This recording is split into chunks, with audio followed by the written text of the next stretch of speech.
દાહોદ જિલ્લામાં વિદ્યાર્થીઓને આપવાની સાયકલો ધૂળ ખાતે જોવા મળી।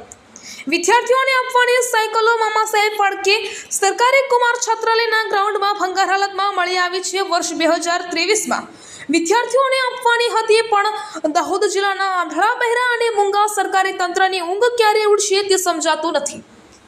દાહોદ જિલ્લાના નેતાઓ આદિવાસી ધારાસભ્યોનું કંઈ ઉકળતું નથી તેમ જણાઈ રહ્યું છે। જો આદિવાસી બાલિકાઓને આપવામાં આવતી સાયકલો કયા કારણોસર અત્યાર સુધી ધૂળ ખાય છે? દાહોદ જિલ્લાના સરકારી તંત્રની પોલ ખોલી નાખી આમ આદમી પાર્ટીના યુવા નેતા જયેશ સાંગડાએ।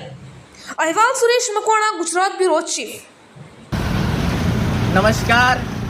છોટાઉદેપુરની અંદર વિદ્યાર્થીનીઓને આપવા માટેની હજારો સાયકલ બાદ આજે તમે દાહોદની અંદર પણ આ જ રીતની એક પરિસ્થિતિ જોવા મળે છે।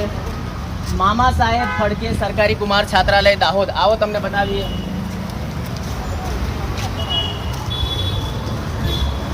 હજારોની સંખ્યામાં આ સાયકલ જુઓ, અહીંયા ધૂળ ખાઈ રહી છે। આ જંગલ જેવું ઘાસ ઉગી નીકળ્યું છે, જ્યાં સુધી તમારી નજર પડે ત્યાં સુધી આ હજારોની સંખ્યામાં સાયકલો છે। આ બાજુ પણ આ સાયકલો પડેલી છે, આ તરફ પણ તમે જુઓ, જ્યાં જુઓ ત્યાં સાયકલો પડેલી છે। આ સાયકલો શાળા પ્રવેશ ઉત્સવ 2023માં બાળકીઓને આપવાની હતી। 2023નું વર્ષ પણ પતી ગયું, 2024નો શાળા પ્રવેશ ઉત્સવ પણ પતી ગયો, છતાં પણ આ હજારોની સંખ્યામાં જે આ સાયકલ છે, આ સાયકલો હવે આપવાને લાયક પણ રહી નથી, બિલકુલ ભંગાર પરિસ્થિતિની અંદર આવી ગઈ છે। દાહોદ શહેરની અંદર મુખ્ય માર્ગની ઉપર ITIની બાજુમાં જ કલેક્ટરશ્રીનું નિવાસ પણ છે। તો આજે અમે આ મીડિયાના માધ્યમથી ગુજરાત રાજ્યના મુખ્યમંત્રીશ્રીને એક રજૂઆત કરવા માંગીએ છીએ કે સાહેબ, આ હજારોની સંખ્યામાં સાયકલ તમે જુઓ કે જેની અંદર ઘાસ પણ એટલું મોટું થઈ ગયું છે। અહીંયાના સ્થાનિક લોકોને પૂછતા જાણવા મળ્યું છે કે લગભગ 2 વર્ષ કરતાં વધુ સમયથી આ સાયકલો અહીંયા પડી છે। તો આ સાયકલો અહીંયા શા માટે પડી છે? આ સાયકલોને વિતરણ શા માટે નથી કરવામાં આવ્યું? એટલે જવાબદાર તંત્રની વિરુદ્ધ કડકમાં કડક પગલાં ભરવામાં આવે એવી અમારી આપ સાહેબશ્રીને નમ્ર વિનંતી છે। આ જુઓ, આ તરફ પણ જુઓ, આ તરફ પણ હજારોની સંખ્યામાં સાયકલ પડી છે। તમને નજીક લઈ જઈને બતાવીશું તમને।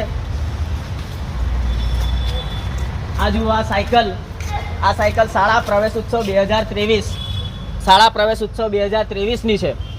શાળા પ્રવેશ ઉત્સવ 2023 એટલે 23નું આખું વર્ષ પતી ગયું, 24નું આખું વર્ષ પણ પતી ગયું।